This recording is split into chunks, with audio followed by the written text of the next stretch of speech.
नमस्कार तमाम साथी, आप जुड़ गए मेरे वीडियो से क्योंकि मित्रों जो ऐतिहासिक चीजों की जब ऐतिहासिक चीजों की बात आती है तो ऐतिहासिक चीजें मित्रों बहुत पुरानी हो चुकी है, क्योंकि बहुत ही पुरानी और पुराने समय से जो विचारधाराओं के साथ जुड़ी है। और संगठित रूप से मैं आपको तमाम साथियों को हमेशा कुछ न कुछ जानकारी आप तक सदैव साझा करता आया हूं और आगे भी करता रहूंगा, क्योंकि जो हमारे साथ में जो बुजुर्ग जन बैठे हैं, रेखागिरी जी नाम है, जो नोक से बिलोंग करते हैं, जो बाड़मेर में उनका निवास है, वो रेखागिरी जी है। वास्तव में जो आज 70 वर्षीय उम्र के, इनको इतनी तमाम तरीके की ऐतिहासिक चीजों की जानकारी है जितनी शायद हमें जो युवा पीढ़ी है उन्हें जानने की बहुत कोशिश करनी चाहिए। क्योंकि मैं ऐतिहासिक चीजों मित्रों ऐसी है जो इतिहास और पुराने समय से हमेशा सदैव जुड़ी रहती है और आगे भी जुड़ी रहेगी, क्योंकि ऐतिहासिक ऐसी चीज है, इतिहास अगर जानने की इच्छा हो तो आदमी को कहीं से कहीं पहुंचाने की शक्ति रखता है। तमाम साथी एक बार मेरे इस वीडियो से जरूर जुड़ जाइए और वीडियो को लाइक जरूर कीजिए, वीडियो को शेयर कीजिए, ताकि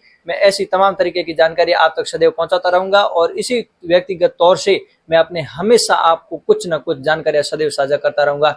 जो आज हमारे साथ रेखागिरी जी गोस्वामी है, जो बाड़मेर से है, इनसे पूछेंगे वास्तव में जो पुराने समय में जो पानी लोग कैसे पीते थे और गांव के अंदर की रहन सहन किस प्रकार का था, और वास्तव में जो उस समय जो अभी ज्यादा पैसे हैं, वास्तव में उस समय उतने पैसे होते थे या मजदूरी होती थी या नहीं होती थी, और आमजन किस प्रकार गांव के अंदर जीवन जीते थे और गांव के लोग थे वे किस परिवेश में थे, किस संस्कृति में थे, में जानेंगे आप इस वीडियो को देखकर। तमाम साथी एक बार इस वीडियो से जरूर जुड़ जाइए, क्योंकि कुछ महत्वपूर्ण बातें होती मैं आप तक हमेशा साझा करता आया हूं और अभी आगे करता रहूंगा। तमाम साथी एक बार इस वीडियो को जरूर देखें, क्योंकि जो महत्वपूर्ण वीडियो होता है उसमें मैं सबसे ज्यादा दबाव देता हूं। आप सभी साथी एक बार इस वीडियो से जुड़ जाइए और पूछते हैं इनसे कि वास्तव में जो पुराने समय में अवलोकनीय चीजें थी वो किस प्रकार से थी, क्या वजह से थी, किस वजह से थी, किस वजह से नहीं थी, जानेंगे आप इस वीडियो को देखकर।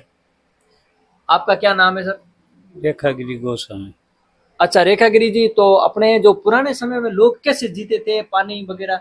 पुराना समय में कुओं से, बैलों से और ऊँटों से पानी सींच कर पखाले लाते थे और 5-5, 7-7 कुओं से नाइट में खड़े होके और बारी से पखाले भर के लाते और पानी पीना बहुत मुश्किल होता।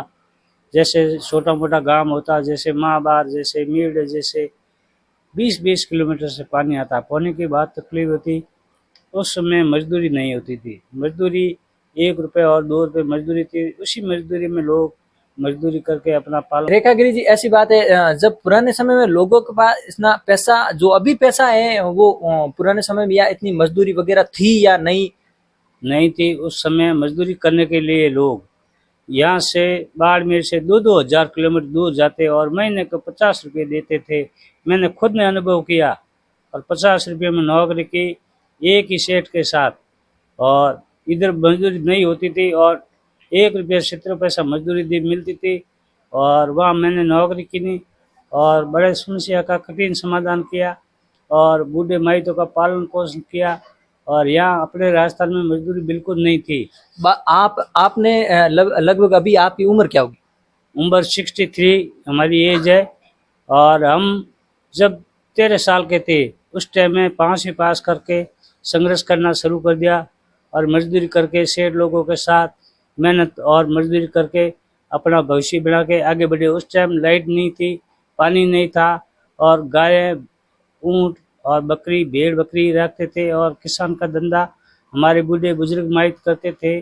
उसी से हमारा पालन पोषण। जो अभी आप कह रहे हैं कि पुराने समय में हमने संघर्ष बहुत किया, वास्तव में आज के युवाओं का जो भविष्य देख रहे हैं उस प्रकार से जो अभी आपने जितना संघर्ष किया, क्या युवा इस समय वो कर सकते हैं या नहीं? युवा पीढ़ी इतना संघर्ष नहीं कर सकते हैं। उस समय पत्थर का काम करते थे, मजदूरी करते थे, 5 रुपये मिलते थे। 5 रुपये मजदूरी करके यहाँ बाड़मेर के अंदर 90 के अंदर निवास किया। 5 रुपये मजदूरी करके यहाँ प्लॉट लिया, झोंपड़े बनाए, रहवास किया और बहुत संघर्ष किया। अपने भाइयों के साथ संघर्ष करके उसको वगैरह प्लॉट वगैरह लिया और सहयोग दिया, पूरा सहयोग दिया। रेखागिरी जी, जो पुराने समय में लोग गांव के अंदर रहते थे तो पानी पीने के लिए और रहन सहन किस प्रकार से था, जो कमाई थी वो कैसे आती थी, किस प्रकार से आती थी? कमाई बिल्कुल नहीं थी और बकरी और भेड़े रखते थे और ऊँट और गायें कोई वक्त पड़ता था उसी समय बकरी और भेड़ बेच के उसका शादी वगैरह, ऊँट वगैरह बेच के अपना काम निकालते थे। और जब ऊँट की कीमत थी 400 रुपये, 500 रुपये, और बकरी बिकती थी 30 रुपये, 40 रुपये से। आज ऊंट है, बकरियां हैं, जो पुराने समय में पशुपालन लोग करते थे। आज तो व्यक्तिगत तौर पर देखे तो पशुपालन बहुत ही कम हो गया। क्या उस समय जो राजस्थान में जो ये चीजें पुराने समय से प्रचलित है, वास्तव में पानी पीने के लिए जो साधन क्या थी? पानी पीने के लिए ऊँट थे, ऊँटों से बेरा सींचते थे और बैलों से सींचते थे। और ज़्यादा मतलब रेगिस्तान का जहाज बोलते हैं हमारे यहाँ महाराष्ट्र में, ऊँट और ऊँटों पे पानी लाना और खेती करना, ऊँट पे बोझ लाना। अभी तो व्हीकल हो गया 2 टायर का, उसी समय 4 व्हीलर कैमल था। और रेगिस्तान का जहाज के ऊपर 20-25 को बैठ के जाते थे लोग और सफ़र करते थे। शादी वगैरह होता तो जौन ले जाने में ऊँट और घोड़े कामयाब होते थे। पुराने समय में विवाह के रीति रिवाज, अभी तो डीजे वगैरह है, जो घोड़ियां हो गई है, जो प्रचलित अभी फॉर्च्यूनर गाड़ी है, जैसे पेजोरो, बोलेरो वगैरह अन्य प्रकार के तथ्यों से गाड़ियां हैं। तो पुराने समय में वास्तव में ये चीजें नहीं थी, तो मतलब जो बारात वगैरह जाती थी वो किस प्रकार, क्या क्या था उसका माहौल? ढोल और थाली के सिवा कुछ नहीं था, और बड़ा तो डीजे वगैरह नहीं था। और अपने देसी औरतें गीत गाती थी और गीत गा के ढोल और थालियां बजाती थी, बाकी कोई साधन नहीं था। और बड़े धूमधाम से अपना पुराना रीति रिवाज मारवाड़ी फंक्शन से पूरा करती थी। तो अपने जो राजस्थान का परिवेश है वो हमेशा संस्कृति से जुड़ा रहा है और सदैव जुड़ा रहेगा। जो हमारा राजस्थान की संस्कृति है वो तथापि रूप लेते हुए वो मतलब बहुत ही प्रचलित संस्कृति है। जो आपके पुराने समय में आज आप इतने उम्र में हुए हैं, तो आपको इतना अनुभव है उन चीजों के बारे में। जो गांव के लोग, आपके पिताजी वगैरह पढ़े लिखे थे या नहीं? हमारे पिताजी वगैरह पढ़े लिखे बिल्कुल नहीं थे, अंगूठा छाप थे, तो भी अपना नाम लिख देते थे, नाम पढ़ लेते थे और जमीन के ऊपर बैठे बैठे लिखते थे। हाथ से नाम क लेके ऊपर भार देते थे, इससे क्या होता है कुंभार। ऐसे मतलब अनुभव था, अक्षर का ज्ञान था, बाकी पढ़ाई नहीं होती थी। हमारे समय मामूली पढ़ाई, रुपये में 30%। और प्राइमरी स्कूल होती, बैठने के लिए नीम के नीचे बैठते थे, बैठने के लिए एक झूपा था, बाकी कोई साधन नहीं, पीने के लिए पानी खारा था। बहुत संघर्ष किया। तो रेखा गिरी, आपने लगभग शिक्षा आप लगभग कितने पढ़े लिखे होंगे? हम उसी वक्त प्राइमरी 5वीं क्लास पढ़ के छोड़ दिया, आगे स्कूल नहीं था।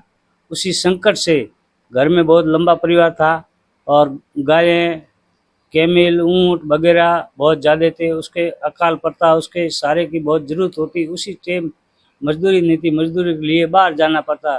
तो रेखा गिरी, आप मतलब पुराने समय के 5वीं पढ़े लिखे, तो पुराने समय की 5वीं और आज की बीए एक तरफा है, लेकिन जो आज का युवा है, बच्चा है जो पढ़ा लिखा आज जैसे बीए का स्टूडेंट है, तो वो पुराने समय 5वीं का बरोबर है। आपने पुराने समय में जो 5वीं की थी, वास्तव में वो पढ़ाई उस प्रकार में किस प्रकार से मजबूत पढ़ाई थी? या बहुत मजबूत, और शिक्षा का बहुत ज्ञान, और मास्टर बड़े मेहनत करते थे, मेहनत करके अपने बच्चों को ऐसा जीवन बनाते थे कि पुराने समय में का 5वीं पास आज का बीड बरोबर होता था।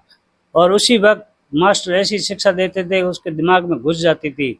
और पढ़ाई का माहौल बहुत कम था, लोग डरते थे, बच्चे डरते थे कि विद्यालय में मास्टर मारेगा, आते नहीं थे, डरते। बीपीए में 30% लोग पढ़ते थे, 70% पढ़ते नहीं थे। जो आप अभी गांव की संस्कृति से जुड़े हो, और आज भी मतलब आप शहर में ये जो परिवेश धारण है आपके, जो मतलब ये गांव का परिवेश है, और हम भी देख रहे हैं कि जो पुरानी संस्कृति से आप इतने परिचित हैं, तो लगभग आपको यहाँ बाड़मेर निवास किए कितना टाइम है? हमने 89 में बाड़मेर निवास किया, और यहाँ पूरी गरीब बस्ती थी, गरीब बस्ती के निवास किया, जोगियों की दड़ी। और अपने 3-4 घर थे, 3 जाटों के थे और 2-3 सामियों के, 1 ब्राह्मणों के, 5-6 घर थे। और कच्ची बस्ती थी, रोड नहीं थी, लाइट नहीं था, पानी नहीं था। उसी समय 91 और 92 में संघर्ष करके लाइट की कोशिश की, उसके बाद में स्वर्ण में रोड बनी। और 2004 में विद्यालय नहीं था, हमारी गरीब बस्ती थी, यहाँ विद्यालय के हमने संघर्ष किया मिलके। और कुछ नेताओं ने हमारा साथ दिया कि अपने पड़ोस के अंदर विद्यालय होने चाहिए, ताकि गरीब के बच्चे शिक्षित हो और आगे बढ़े। आज के समय में कोई पीछे नहीं रहे, 90% लोग आगे बढ़े, उसमें हमें खुशी होती है। हम खुद भी समय निकालकर बच्चों को 2-2 घंटे पढ़ाते थे। हमने हमने हमने सुना है कि जैसे आप है तो मतलब गांव की संस्कृति से ऐसे जुड़े हैं जैसे कोई मतलब क्योंकि लोग शहर में आने के बाद गांव की संस्कृति भूल जाते, तो आपने वो संस्कृति भुलाने की कभी या विचार नहीं आया या आया भी? कभी हम भूल नहीं सकते हैं, क्योंकि हमारे दादे, हमारे पिताजी और उस संस्कृति के अनुसार चलते हैं। और संघर्ष 90 में यहाँ निवास किया तो हमारे गोस्वामी समाज के तेज भारती जी अध्यक्ष थे और बहुत संघर्ष हमारा सहयोग दिया और समाज का सपोर्ट लेके 2 मंजिल का नौरा बनाया। 48 आदमी है कमेटी में, उसमें जैसे पद्मपुरी जी है, मोतीपुरी जी है, तेज भारती जी है, फतेहपुरी जी बाप जी अध्यक्ष थे और हमारा बहुत सहयोग दिया। आज ये गोस्वामी समाज 2 मंजिल की बनी है, वहाँ 20-25 बच्चे पढ़ते हैं। गई साल 2 बच्चे शिक्षित होकर मास्टर बने और बहुत अच्छा काम किया, उसका धन्यवाद और कृत्य मैं कभी नहीं भूलूंगा। क्योंकि जो मित्रों आपको बताया जाए कि वास्तव में जो ऐसे बहुत लोग कम है जो संस्कृति से जुड़े हैं, लेकिन परिवेश जो बाड़मेर ऐसा है जो राजस्थान के अंदर, क्योंकि लोग गांवों से अगर शहरों में आते या शहरों के बीच आ जाते हैं तो अपनी संस्कृति को हो सके इतना भुलाने की कोशिश कर देते। क्योंकि मित्रों जो गांव की संस्कृति है वो इस प्रकार से है और गांव की संस्कृति को आदमी हो सके इतना न भुलाए, क्योंकि जो गांव की संस्कृति है वो बेहतरीन तरीके से अगर पहचान बनती है तो गांव की संस्कृति से बनती है। तमाम साथी एक बार मेरे इस वीडियो को दबाकर शेयर जरूर कीजिए, क्योंकि मैं आपको हमेशा ऐसे तथापि इसी रूप से और इसी व्यक्तिगत तौर से मैं आपको ऐसी ऐसी जानकारी हमेशा सदैव साझा करता आया हूं और भी आगे करूंगा। और इस वीडियो को एक बार लाइक कीजिए, कमेंट कीजिए और वीडियो को दबाकर शेयर जरूर कीजिए। नमस्कार।